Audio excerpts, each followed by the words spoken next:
Why is it that companies might miss the mark?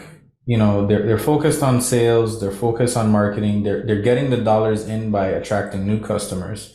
Why is it they might be a little bit blind to this?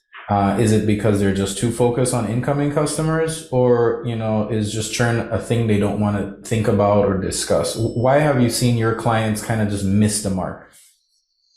I honestly think it's because it's more work. It is not as tactical.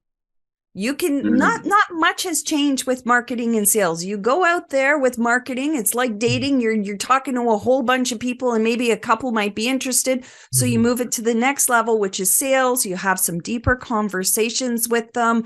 And some of those are going to be, yeah, let's become customers. So I think all of us are very, very familiar with that process, but we're not as familiar with the marriage part, right? What do we need to do? And it's because it's constantly changing. So when a customer first becomes a customer, and we call it that onboarding phase, kind of like the honeymoon. So if you look at it this way, this is where customers are going, okay, wait a minute. When we were talking in marketing and sales, you promised these things. I thought, this looks good. I'm going to try it out.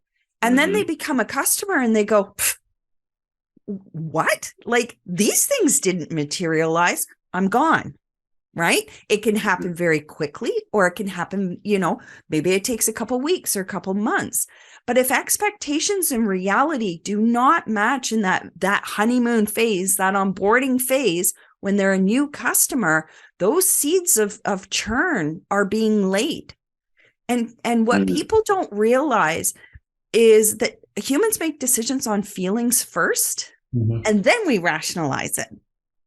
So if somebody's coming in and they bought your product or service, and then they're already like, oh, I didn't like this and I didn't like that, but I'll stick with it and see what happens.